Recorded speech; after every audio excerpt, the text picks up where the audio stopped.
Hello बच्चों, तो कैसे हो आप सभी। मुझे उम्मीद है आप सब बहुत बढ़िया तो नहीं होंगे, क्योंकि आपका सेमेस्टर 2 का जो एग्जाम है बहुत ज़्यादा नज़दीक आ चुका है और बहुत बच्चे परेशान हैं कि नर्सिंग फाउंडेशन 1 एंड 2 के model papers previous year questions हमको नहीं मिल रहे हैं, और कहीं से तो मिल जाए जहां से हम एक बार एक आइडिया मिल जाए कि किस प्रकार के क्वेश्चंस आने वाले हैं। मैं बता दूं, बहुत क्लियर कर दूं, आप इंडिया के किसी भी स्टेट से हो, किसी भी यूनिवर्सिटी से हो, किसी भी कॉलेज से हो, अगर आप बीएससी नर्सिंग सेकंड सेमेस्टर में हो तो आप बेझिझक इस वीडियो को देख सकते हो, क्योंकि पूरे इंडिया में हर एक स्टेट, हर एक कॉलेज में आईएनसी के द्वारा अप्रूव्ड सिलेबस ही मान्य है और आईएनसी के अकॉर्डिंग ही सारे पेपर्स बनाए जाते हैं और आईएनसी के अकॉर्डिंग भी ये पेपर ही है, और ये किसी यूनिवर्सिटी का, किसी कॉलेज का ही पेपर है जो कि 2024 यानी कि 2 साल पहले का पेपर है। आप देखोगे तो यहाँ पर लिखा गया है कि BSc nursing second semester main examination जो कि जून में हुआ था, ठीक है, जिसमें नर्सिंग फाउंडेशन 1 एंड 2 दोनों के क्वेश्चन इंक्लूडेड है। एंड ये पूरा एकदम रियल पेपर है, प्रीवियस ईयर क्वेश्चन सॉल्व करने वाले हैं, ताकि जब आपका एग्जाम आए तो आपको एक आइडिया लग सके कि किस प्रकार के क्वेश्चन एग्जाम में आने वाले हैं।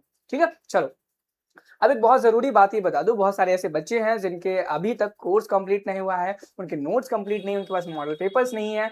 तो मैं बता दूं कि आप हमारा निश्चय बैच ज्वाइन कर सकते हैं। एंड निश्चय बैच ज्वाइन करने के लिए आपको कुछ नहीं, नर्सिंग गुरुकुल का ऐप डाउनलोड करना पड़ेगा। इस निश्चय बैच में हर एक वो चीज कराई जाएगी जिससे आप सुनिश्चित कर पाओगे कि आपके एग्जाम बहुत बढ़िया से है। जैसे कि आपको यहाँ पर रिकॉर्डेड क्लासेस मिल जाएंगे आपके सारे सब्जेक्ट के, नर्सिंग फाउंडेशन 1, 2, बायोकेमिस्ट्री, न्यूट्रिशन, डायट्रिक्स, जो आपके टोटल 4 सब्जेक्ट हैं उन सभी के रिकॉर्डेड वीडियो क्लासेस मिल जाएंगी, हैंड रिटन नोट्स मिलने वाले हैं, प्रीवियस ईयर क्वेश्चंस मिलेंगे, मॉडल 10 मॉडल पेपर्स टोटल आपको यहाँ मिलेंगे। एंड इस कोर्स की जो प्राइस है बहुत कम है, 249 रुपीज मात्र है। Nursing Gurukul mobile app play store पे मिल जाएगा। लॉग इन करके जैसे ही आप रजिस्टर करोगे, एग्जाम कैटेगरी में सेमेस्टर एग्जाम क्लिक करना, एंड पेड कोर्सेज में जब आप जाएंगे तो आपको निश्चय बैच सेकंड सेम का मिल जाएगा। और याद रखना, अगर आप इस टाइम पे लेने में लेट हो गए तो जब थर्ड सेमेस्टर का लॉन्च होगा तब आप उसे जरूर लेना, क्योंकि बहुत ज्यादा महत्वपूर्ण होने वाला है आप सभी बच्चों के लिए। ठीक है, चलिए वन बाय वन करके हम इस पूरे पेपर को देख लेते हैं। सबसे पहला जो क्वेश्चन है ये है लॉन्ग एसे टाइप क्वेश्चन, जिसमें क्या है, अटेम्प्ट एनी टू है। ठीक है, अटेम्प्ट एनी टू है, 3 क्वेश्चन दिए गए हैं जिसमें से मात्र बच्चों को 2 ही करने होते हैं। अब ये देखो, हर यूनिवर्सिटी में थोड़ा थोड़ा डिफरेंस आ सकता है, किसी में एक ही क्वेश्चन दिया होगा और वही कंपलसरी होगा, किसी में 2 दिए होंगे, दोनों कंपलसरी होंगे। ठीक है, जिसमें से 15 मार्क्स का एक क्वेश्चन रहने वाला, 2 क्वेश्चन टोटल है, तो टोटल 30 मार्क्स का ये क्वेश्चन नंबर 1 रहने वाला है। जैसे कि पहला क्वेश्चन कहता है, describe the purpose and the process of health assessment, explain techniques of physical assessment. बहुत अच्छा क्वेश्चन है। ये क्वेश्चन कहता है कि हेल्थ असेसमेंट की प्रोसेस जो है उसका पर्पस क्या है, उसको डिस्क्राइब करिए। Describe the purpose of health assessment, process of health assessment, and उसके बाद एक्सप्लेन करना है आपको टेक्निक्स ऑफ फिजिकल असेसमेंट, यानी कि जो फिजिकल असेसमेंट होता है उसकी जो जो टेक्निक्स होती हैं उनको आपको डिस्कस करना है। इतना बड़ा लिखना है, कम से कम 3 से 4 पन्नों को, तब जाकर के आपको कहीं अच्छे मार्क्स एग्जामिनर देने वाला है। अगला क्वेश्चन है, explain the principle and routes of drug administration, describe the procedure of IV injection. ठीक है, यानी कि कुछ क्वेश्चन में कहा गया है, ठीक है, कि जो मेन मुख्य प्रिंसिपल्स हैं ड्रग एडमिनिस्ट्रेशन के रूट्स के, उनको आपको एक्सप्लेन करना है, और आपको इंट्रावेनस इंजेक्शन का क्या करना है, डिस्क्रिप्शन देना है। बहुत ही अच्छा, डिस्क्राइब प्रोसीजर ऑफ आईबी, जो इंट्रावेनस इंजेक्शन होता है उसका जो प्रोसीजर होता है लगाने का, उसका कंप्लीटली यहाँ पर बताना है। अब तीसरा क्वेश्चन रहेगा, describe the nature, types and stages of infection, यानी कि इन्फेक्शन की नेचर, टाइप और कितने स्टेजेस होते हैं उनको यहाँ पर डिस्क्राइब करना है। Discuss health care associated infection, यानी कि हेल्थ केयर से एसोसिएटेड जो भी इन्फेक्शन हैं उनके बारे में आपको डिस्क्राइब करना है। नोसोकॉमिनल इन्फेक्शन जो है मोस्टली उसके बारे में आपसे यहाँ पर पूछा गया जो, ठीक है। अब देखो यहाँ पे 3 क्वेश्चन थे, 3 क्वेश्चन में हो सकता है आपको तीनों ना आते हो सकता है आपको तीनों आते हैं, हो सकता है सिर्फ आपको एक आता हो, लेकिन करने आपको कितने थे, 2। हो सकता है तीनों सेम क्वेश्चन ही आ जाए, हो सकता है कोई अलग क्वेश्चन आपके में आ जाए। तो कोशिश ये करनी है कि जितने क्वेश्चन यहाँ पे दिए गए सारे पढ़ लो, कौन सा कब आपके एग्जाम में आ जाए कोई नहीं जानता है। ठीक है, चलो अब हम देखेंगे शॉर्ट नोट्स। यहाँ पे जब हम शॉर्ट नोट्स की बात करेंगे तो यहाँ पे अटेम्प्ट एनी 5 है, यानी कि मात्र 5 ही क्वेश्चन है, जबकि यहाँ पर टोटल 2 4 5 2 4 6 क्वेश्चन दिए गए जिसमें से एक क्वेश्चन छोड़ना है। 5 नंबर का एक क्वेश्चन है शॉर्ट नोट का, और टोटल 5 है। जैसे कि level of prevention, nursing as a profession, communication process, nursing intervention for impaired body alignment and mobility, ये बहुत इंपॉर्टेंट टॉपिक है। Care of dying patient, care of pressure points, ये बहुत इंपॉर्टेंट टॉपिक्स हैं जिनसे एग्जाम में हर बार क्वेश्चन आते हैं और देख सकते हैं आप ये क्वेश्चंस आए हुए भी हैं। ठीक है, तो ये सारे आपको आने चाहिए ताकि जब आपके एग्जाम में इनमें से कोई भी पूछ लिया जाए तो बहुत ही बेहतरीन तरीके से आप इन सभी क्वेश्चंस के आंसर को दे सकें। एंड तीसरे क्वेश्चन पर जब हम चलेंगे तो ये कहता है वेरी शॉर्ट क्वेश्चन, जिसमें से आपको सिर्फ 5 क्वेश्चन करने हैं एंड आपको बेशक यहाँ पर 6 दिए गए हैं, जैसे कि कोल्ड एप्लीकेशन क्या होता है, oxygen administration, types of bandages, therapeutic positions, hand hygiene, types of records. ये टोटल 6 क्वेश्चन है और एक क्वेश्चन की वैल्यू जो है 2 नंबर की है और ज्यादा नहीं लिखना आपको, 7 से 8 लाइनें निकली हैं। अब एक बहुत इंपॉर्टेंट बात बताता हूँ, एग्जाम बहुत नजदीक है, बहुत सारे ऐसे बच्चे हैं जिनको ये तक नहीं पता है कि एग्जाम में कॉपियां कैसे लिखनी है।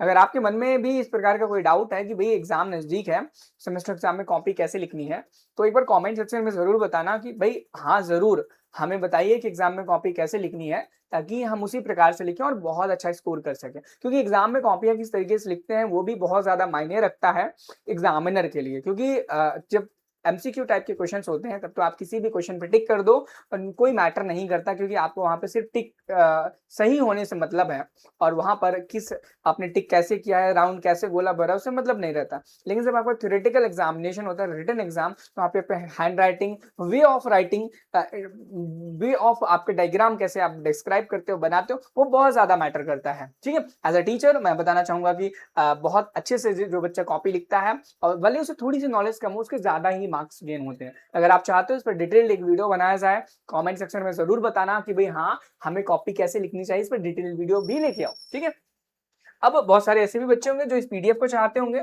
तो मैं बता दूं अगर आप ये पीडीएफ डाउनलोड करना चाहते हो तो टेलीग्राम ग्रुप है डिस्क्रिप्शन बॉक्स में, उसे ज्वाइन कर लेना। व्हाट्सएप ग्रुप है उसे ज्वाइन कर लेना ताकि आपको पीडीएफ वहां से मिल जाए। ठीक है, चलो चौथा क्वेश्चन जो है, यहां से अब आपके एमसीक्यू स्टार्ट हो जाएंगे। अब चौथे में F1 नर्सिंग फाउंडेशन का 1 के क्वेश्चन होंगे कुछ एमसीक्यू, और 5वें में नर्सिंग फाउंडेशन 2 के क्वेश्चन होने वाले हैं। जैसे कि सबसे पहला क्वेश्चन अगर हम देखेंगे तो क्वेश्चन कहता है method of injection by which drug and fluid directly introduced into the bone marrow is called, यानी कि इंजेक्शन लगाने का वह कौन सा मेथड है जिसमें हम ड्रग या किसी भी फ्लूइड को डायरेक्टली बोन मैरो के अंदर डाल देते हैं। तो क्या वो इंट्रामस्कुलर है? बिल्कुल नहीं, इंट्रामस्कुलर तो भाई मसल्स के लिए होता है, इंट्रा स्पाइनल स्पाइन के लिए होता है, हाइपोडर्मल होता है स्किन में जब हमें लगाना होता है, स्किन की हाइपोडर्मिस में जब इंजेक्शन लगाना होता है तो हम उसे हाइपोडर्मल इंजेक्शन बोलते हैं। लेकिन जब हमें बोन मैरो में लगाना है तो इंट्राओसस बोलेंगे। क्या बोलेंगे? इंट्राओसस बोलेंगे। बहुत इंपॉर्टेंट है, अब ध्यान रखना। जो निश्चय बैच है उसमें लगभग आपको 800 क्वेश्चन के आसपास मिल जाएंगे टोटल चारों सब्जेक्ट के एमसीक्यू के फॉर्म में। जो एमसीक्यू भी आपके एग्जाम में आने वाले हैं वो भी आपसे एक भी नहीं छूटने वाले हैं। तो एक बार जरूर निश्चय बैच में आप एमसीक्यू को चेक कर लेना, उनको भी सॉल्व कर लेना ताकि एग्जाम में आपसे एक भी क्वेश्चन ना छूटे। अगला क्वेश्चन है appropriate technique to assess the skin for the temperature and the moisture is. इस क्वेश्चन का जो सही उत्तर हो जाएगा वो पाल्पिटेशन हो जाएगा। ठीक है, एंड अगले क्वेश्चन की तरफ चलेंगे। Which of the following scale use to assess the level of consciousness, यानी कि जो कॉन्शियसनेस होती है उसकी मीजर करने के लिए, उसको एसेस करने के लिए हम कौन सा स्केल का इस्तेमाल करते हैं? तो Glasgow scale, Bhore scale and Robert scale, none of this. यहाँ पे 4 जो ऑप्शंस हैं उनमें से जो करेक्ट आंसर होता है वो गैस्गो स्केल जो होता है हमारे कॉन्शियसनेस के लेवल को एसेस करने के लिए इस्तेमाल किया जाता है। यहाँ पे चौथे क्वेश्चन की तरफ चलेंगे। चौथा क्वेश्चन कहता है कि the condition in which the urine is not expelled from the bladder is known as. जो आपका यूरिन होता है ब्लैडर में स्टोर होता है, आपको पता है जब यूरिन ब्लैडर में से एक्सपेल आउट यानी कि बाहर नहीं निकलता है यूरेथ्रा के थ्रू, तो उस कंडीशन को क्या हम बोलते हैं? तो क्या वो रिटेंशन ऑफ यूरिन होता है, इनकॉन्टिनेंस ऑफ यूरिन होता है, मिक्चुरेशन? बिल्कुल भी नहीं, मिक्चुरेशन का मतलब यूरिनेशन होता है, वो तो बिल्कुल नहीं होगा। सप्रेशन होता है क्या? तो ये जो 4 ऑप्शंस हैं उनमें से आपका जो करेक्ट आंसर होगा रिटेंशन ऑफ यूरिन हो जाएगा। क्या हो जाएगा? रिटेंशन ऑफ यूरिन को ही हम कहते हैं कि जो हमारा ब्लैडर है उससे यूरिन एक्सपेल आउट नहीं हुआ है। ठीक है, चलो अगला question. Prolonged suctioning of the tracheostomy may cause, यानी कि जब बहुत ज्यादा लंबे तक ठीक है, प्रोलॉन्ग्ड सक्शनिंग यानी कि बहुत ज्यादा सक्शन होता है ट्रैकिस्टोमी में, तब उस कंडीशन को हम क्या बोलते हैं? क्या हम उसे एनोरेक्सिया बोलते हैं, नोजिया एंड वॉमिटिंग बोलते हैं, हाइपोक्सिया एंड कार्डियक अरेस्ट बोलते हैं, या मायोकार्डिटिस इंडोकार्डिटिस होता है? तो जब हम ट्रैकियोस्टोमी की बात करते हैं इस केस में जब प्रोलॉन्ग्ड सेक्शनिंग होता है तो हाइपोक्सिया एंड कार्डियक अरेस्ट हम बोलते हैं। क्या बोलते हैं? हाइपोक्सिया एंड कार्डियक अरेस्ट बोलते हैं। अब ये हम आगे देखेंगे क्वेश्चन नंबर 5 में फिर से एमसीक्यू दिए गए हैं, जिसमें सबसे पहला क्वेश्चन है visualization of the abdominal organ through the abdominal wall is known as, यानी कि एब्डोमिनल वॉल से एब्डोमेन को देखना, विजुअलाइज करना क्या कहलाता है? क्या वो गैस्ट्रोस्कोपी होता है, लैप्रोटॉमी होता है, गैस्ट्रेक्टोमी होता है, या लैप्रोस्कोपी होता है? देखो जब एब्डोमिनल वॉल से एब्डोमिनल ऑर्गन्स देखने की, विजुअलाइज करने की बात कही जाएगी तो हम उसे लैप्रोस्कोपी बोलते हैं। क्या बोलते हैं? लैप्रोस्कोपी बोलते हैं। ये चीज याद रखना, बहुत अच्छा क्वेश्चन है, एग्जाम में फिर से रिपीट होने के अच्छे खासे चांसेस हैं इस क्वेश्चन के। चलिए अगला question, most suitable position for lumbar puncture, यानी कि लंबर पंक्चर के लिए कौन सा मोस्ट सुटेबल पोजीशन होती है? तो सी शेप्ड होती है, याद रखना। क्या होता है? सी शेप्ड होती है, याद रखना। अगला क्वेश्चन है कि during EBG analysis blood is collected from, यानी कि ईबीजी जो एनालिसिस होती है उस टाइम पर, एनालिसिस के टाइम पर ब्लड कहाँ से कलेक्ट होता है?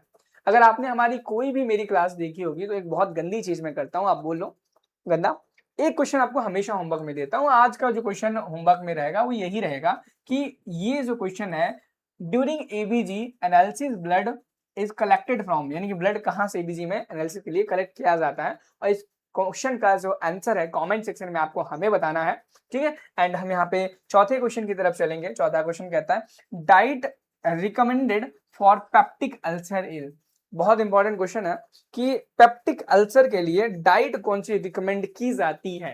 क्या वो सॉफ्ट डाइट होती है, लिक्विड डाइट होती है, ब्लेंड डाइट होती है, नॉर्मल डाइट होती है? तो अगर हम पेप्टिक अल्सर पेशेंट की अगर हम बात करते हैं तो वहां पे ब्लेंड डाइट क्या रिकमेंड किया जाता है। एंड अगला क्वेश्चन है the purpose of the enema, enema का क्या पर्पस होता है? To give medication, to prepare for the colonoscopy, to relieve constipation, all of these, यहाँ पे ऑल ऑफ दीज क्वेश्चन का करेक्ट आंसर हो जाएगा। अब देखो ध्यान से सुनो, यहाँ पर हमने एक प्रीवियस पेपर उठाया किसका? नर्सिंग फाउंडेशन 1 एंड 2 का। इससे पहले हम एक मॉडल पेपर भी बायोकेमिस्ट्री एंड बायोकेमिस्ट्री के साथ कौन सा होता है? न्यूट्रिशन डाइट्रिक्स, इसका सॉल्व किया था, ऑलरेडी चैनल पे डाल दिया। अगर आपने नहीं देखा तो जाकर के देख लेना। ये पीडीएफ आपको टेलीग्राम ग्रुप में मिल जाएगी, वहां से डाउनलोड कर लेना। बाकी निश्चय बैच को ज्वाइन करना बिल्कुल भी मत भूलना। आप किसी भी स्टेट से हो, किसी भी कॉलेज यूनिवर्सिटी से हो, आपके लिए बहुत ज्यादा हेल्पफुल रहने वाला है। कोई कमेंट हो, आपके मन में कोई बात हो तो कमेंट बॉक्स के थ्रू हम तक जरूर पहुंचाना। नर्सिंग गुरुकुल के इंस्टाग्राम को भी आप फॉलो कर सकते हो, डिस्क्रिप्शन बॉक्स में लिंक है। चलिए मिलते हैं नेक्स्ट वीडियो में एक नए मॉडल पेपर या नए प्रीवियस क्वेश्चन पेपर के साथ। Thank you, have a nice day, bye bye.